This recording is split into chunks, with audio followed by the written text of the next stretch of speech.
Bismillahirrahmanirrahim. Assalamualaikum warahmatullahi wabarakatuh. Alhamdulillahilladzi 'allama bil qalam 'allamal insana ma lam ya'lam. Allahumma aslih ummata Muhammadin sallallahu alaihi wasallam wa farrij 'an ummati Muhammadin sallallahu alaihi wasallam.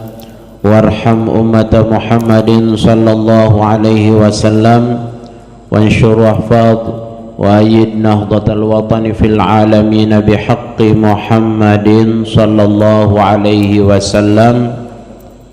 Amma ba'd. Qala sahibul wasaya abul madaris wal masajid muassisu nahdataini wa nahdatil watan baqiyatu salafis salih Al-Alimul Allamah Al-Arifu Billah Qutbul Aqtab Syekh Muhammad Zainuddin Ibn Abdul Majid rahimahullahu ta'ala wa nafa'ana wal muslimina bi'ulumihi fid daraini amin. Aduh sayang, ayahda ini usia lanjut, perlu sampaikan wasiat tersebut. Semoga anakku bituren menyambut, semoga keluarga setia menurut. Kenapa Maulana Syekh menganjurkan antara tulab dan talibat, mutakharrijin dengan mutakharrijat? Mungkin adik-adik menggambarkan itu hanya slogan-slogan yang beliau anjurkan. Semakin kita lihat dunia modern sekarang ini, ya, kalau hanya tingkat aliyah, tingkat SMA ilmunya teman kita, mencari sakinah mawaddah warahmah itu sulit. Kenapa? Karena nanti adik-adik pergi berdakwah, di rumah memberontak, karena dia ilmunya tidak sampai di situ. Tetapi kalau ma'had lil banin, ma'had lil banat, mutaharrijin dengan mutaharrijat, insya Allah penyakit-penyakit yang bisa mengganggu ketentraman rumah tangga itu sulit muncul.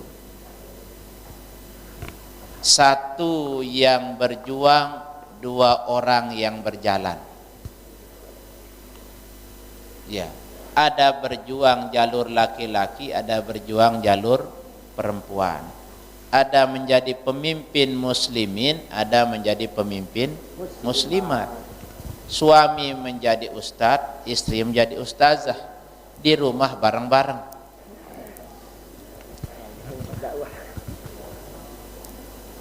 Dan kalau talibat sudah biasa sabar. Kalau orang tingkat aliyah, tingkat SMA biasa menerima, tidak biasa dilatih sabar. Tapi kalau sudah ma'had lil banat, sudah mulai berpikir, biasa latihan masak memasak, biasa makan sendiri, mandi sendiri, tidur sendiri, biasa itu. Sehingga kalau suami pergi berjuang telat pulang, maklum dia tahu pahala orang berjuang. Dia tidak terlalu cepat mikiran yang lain-lain. Kalau dari pagi berdakwah, sore berdakwah, di rumah tidak pendakwah, karena dia tahu, oh pagi jadwalnya di sini, sore di situ. Kalau pun jarang dia pulang, dia maklum, dia tidak menjadi pendakwah. Tahu pendakwah? Pendakwah, pendakku, wah.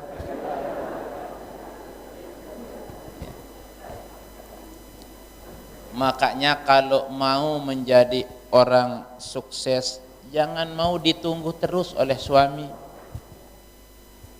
Kalau ingin ditunggu terus sama suami, ngapain nikah dengan ustadz?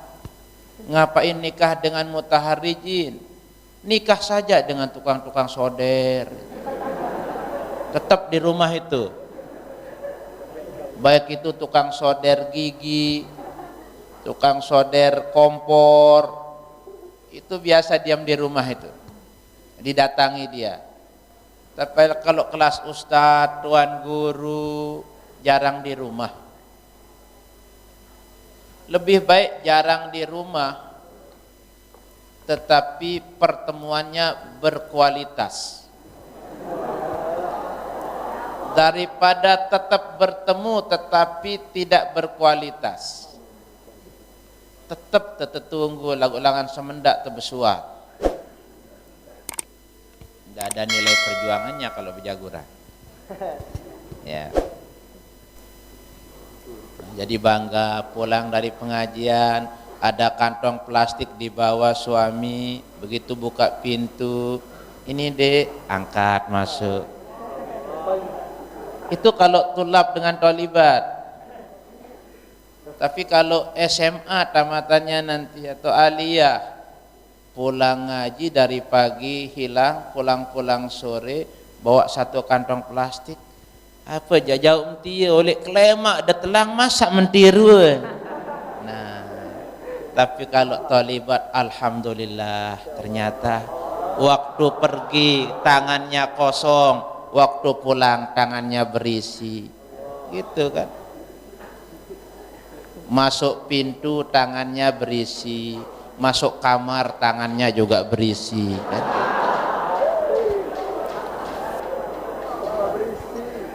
Nah, bab-bab yang seperti ini insya Allah tidak ada yang ngantuk.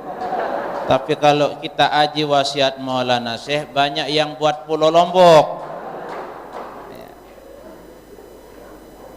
Nah, itu makanya ikhlas itu sangat sulit. Itu sebabnya Maulana Syekh menganjurkan kita supaya nak berjuang. Ya. Kurang-kurang illa man asamahullah, kecuali orang-orang yang mendapat pemeliharaan hidayah Allah itu yang tidak bertentangan. Tapi kalau secara umum kebanyakan ngaji doang gawe lagu kompor kosong kan, susah, itu menjadi tantangan. Makanya jangan adik-adik berpikir kalau talibat itu toa unin, tidak usah. Ya, lihat kelapa, beluean minyak nyur sawah tekesan kanca sak baru berisi. Banyakan minyaknya yang sudah tangkelnya hitam daripada tangkelnya putih. Namun kanti nyur tangkelnya tempurungnya masih putih, tanda noda isinya masih muda. Dembo tepiak jari ragi, lagu baun tepiak jari es. Bisa dipakai campur es, jauh. Tapi untuk dibuat jadi santan tidak bisa. Sementara intisari kalau bumbu itu adalah ada di santannya. Insya Allah kalau sudah mahadil banat, minyaknya banyak, santannya bagus, santannya kental insya Allah. Ya. Ya. Karena saya merasakan, belum selesai ini sudah ketawa. Saya merasakan dari tahun ke tahun melihat kenapa Maulana Syekh menganjurkan kita dengan sama-sama sederajat kita. Karena dulu kan di awalnya Ma'had duluan dilahirkan oleh Al-Maghfurlah Maulana Syekh. Ma'had kan 15 Jumadil akhir didirikan Ma'had Lil Banin oleh Maulana Syekh itu tahun 1965. Sedangkan Ma'had Lil Banat itu tahun 1970. Maulana Syekh betul-betul mempersiapkan kadernya supaya berimbang, supaya jangan yang laki ma'had kemudian yang banat tidak punya keseimbangan, maka dibangunlah Ma'had Lil Banat. Yang pun sering Maulana Syekh berbahasa ma'had siapangku ma'had banat. Lamun dek narak lalok kanggo ma'had banat atau dek kanggo batur menjak sipinati tim ajak muallimat. Wah, kelas terakhir itu Maulana Syekh menganjurkan seperti itu. Kenapa? Karena kalau masih tingkatan muallimat itu, mohon maaf, pemikirannya masih labil, hanya berpikir tentang kesenangan, tidak berpikir tentang perjuangan. Namanya perjuangan itu tidak mudah. Orang bisa melahirkan anak yang benar itu capek dia. Mulai dari berpacaran, berapa pulsa yang habis untuk saling rayu doang. Setelah itu berapa uang yang habis untuk pestanya. Berapa uang yang habis untuk bolak-balik ke dokter untuk meriksa. Sudah keluar anaknya tidak senang orang melahirkan, sakit juga orang melahirkan. Tetapi walaupun demikian, itu adalah sebuah kebanggaan. Itulah namanya kenikmatan membawa kesenangan, bukan kenikmatan membawa kesengsaraan. Sekarang orang tidak bisa memisahkan antara akibat kekerasan dalam rumah tangga. Ada orang melahirkan, ada orang hamil, ini akibat kekerasan rumah tangga. Tidak begitu yang dikatakan kekerasan dalam rumah tangga itu memukul, menyakiti badan. Kalau memperbaiki badan tidak termasuk kekerasan itu. Ya. Nah, makanya Maulana Syekh memesankan kita jiwa kita ini perlu. Anak Ma'had Lil Banin Lil Banat sudah teruji kesabarannya 4 tahun duduk bersila. Yang banat 3 tahun duduk nyelepek.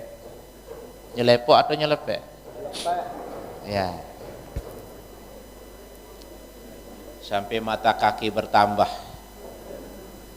Hargai itu. Waktu di Ma'had mau pakai, hampir-hampir akan mau pakai cadar. Setelah keluar dari Ma'had, hampir-hampir tidak memakai jilbab.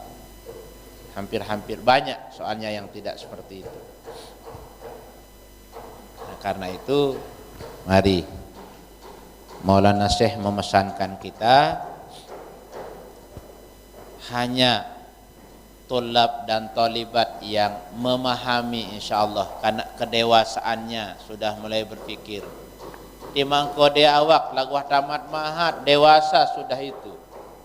Jangan melihat badannya saja, saya masih kecil. Karena memang kalau potongannya yang kecil itu timaan 5 anaknya mak tetap mengkode. Ndek marak karet ini ngenyat seleke belo. Nah, karena itu Maulana Syekh mengajarkan hidupkan jiwa ikhlas sejati. Ini tidak mudah. Imam Ghazali dalam kitabnya itu kan yang ada dipelajari hari Selasa, akobah-akobahnya, tantangan, halangan-halangan hati itu sangat banyak. Ikhlas itu tidak diucapkan, Sama dengan sabar itu tidak diucapkan. Kalau sabar semua kita bilang mari kita sabar, mari kita ikhlas. Tetapi itu yang tadi itu.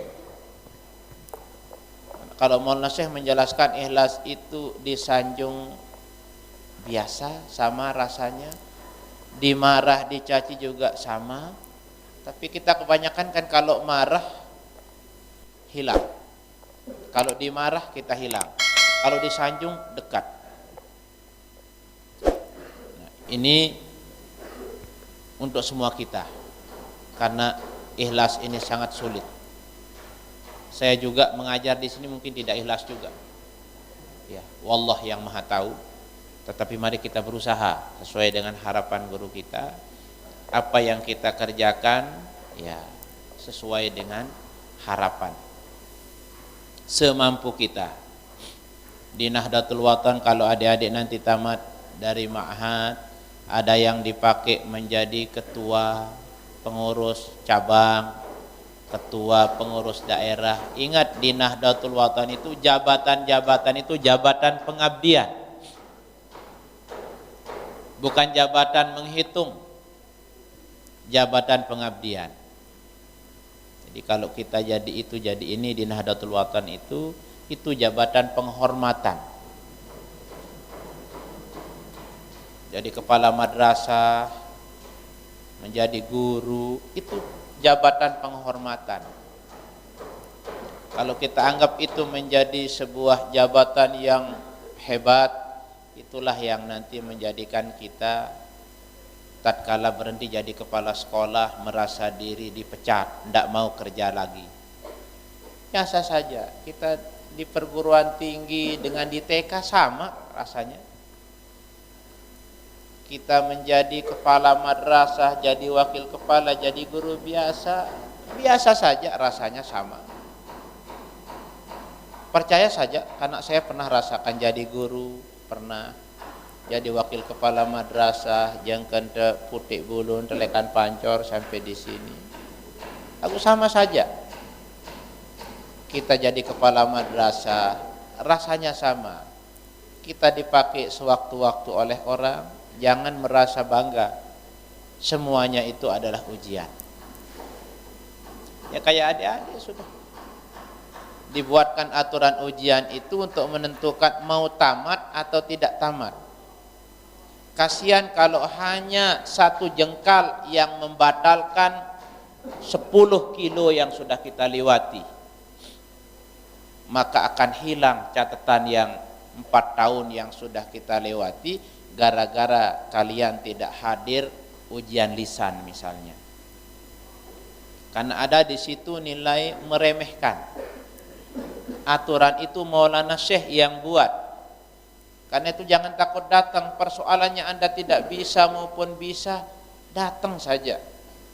Kalau Anda disuruh baca-baca, timbang baris atas ke baris bawah lamper doang, enggak usah suruh kan. Menekendek tahu masih suruh kunin kan, daripada kamu tidak hadir kecewa disebut namanya.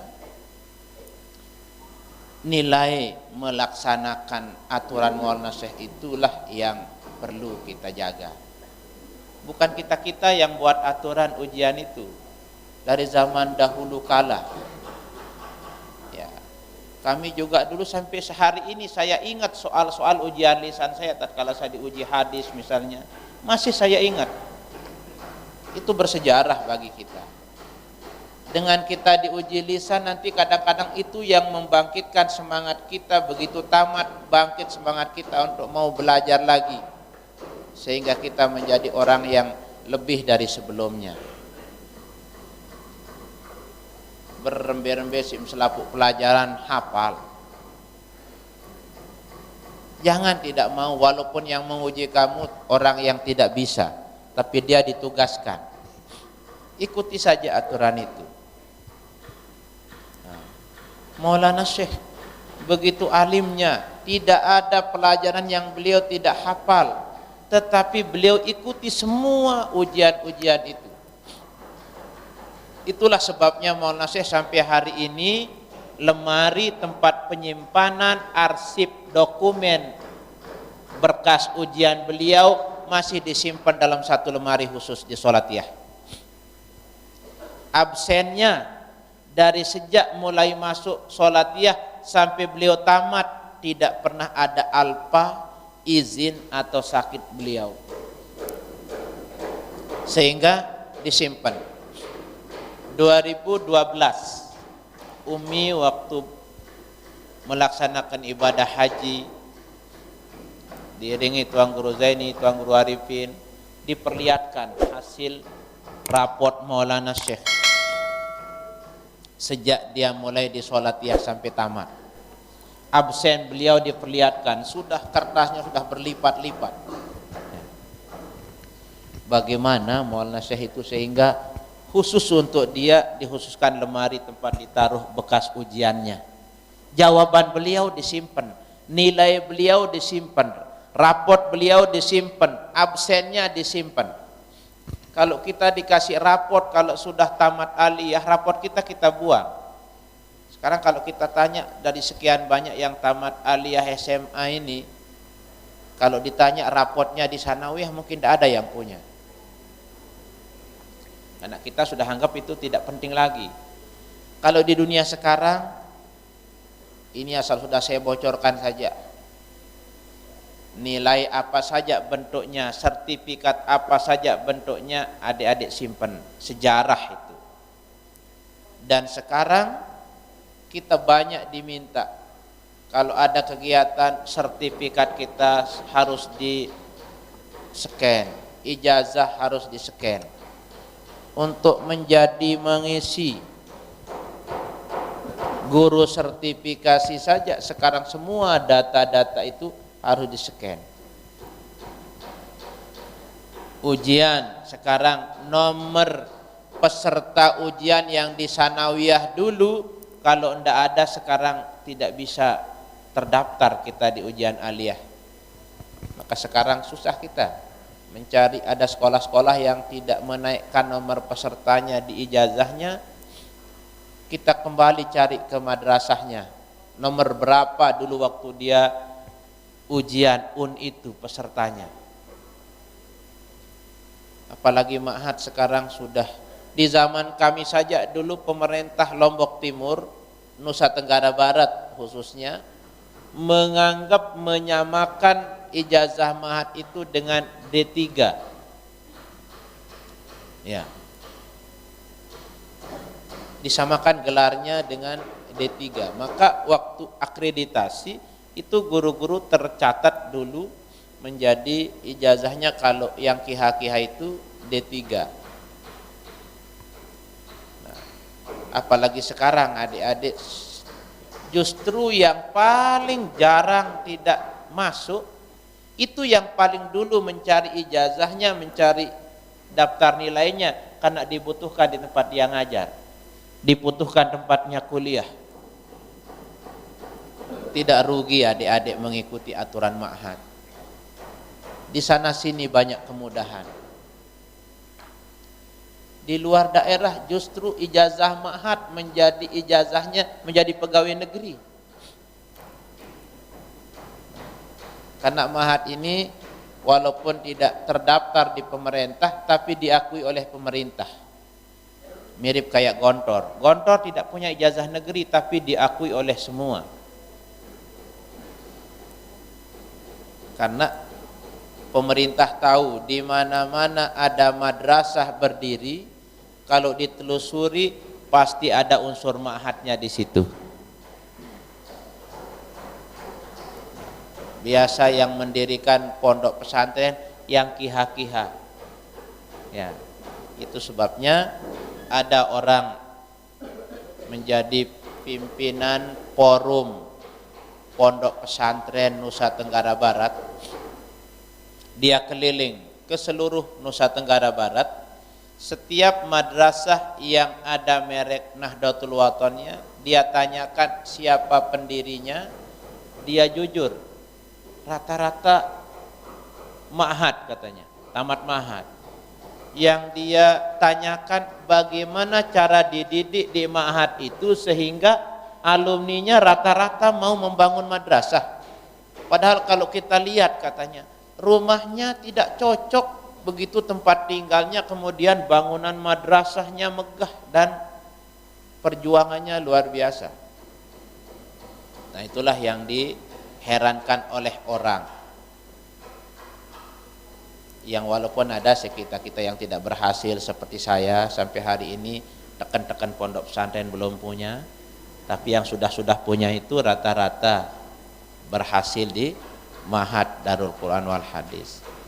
Itu yang berhasil-hasil itu waktu dia belajar di Ma'had, dia betul-betul dia ngaji sudah lillahi ta'ala. Tidak pernah dia ingin itu, ingin ini. Nah, sehingga dia keluar dari Ma'had mendapatkan keberkahan. Lebih-lebih yang ada jiwa kita agak pinter, ingat, setan justru lebih senang dia ganggu yang pinter-pinter. Kalau yang bodoh-bodoh, malas setan ganggu dan goda. Yang pinter-pinter digoda setan. Ya. Karena kalau yang bodoh-bodoh ndak level lah. Tapi kalau yang pinter-pinter kan, kalaupun dia hebat, menjadi orang hebat yang gaul. Nah, begitu dia gaul sudah berhasil.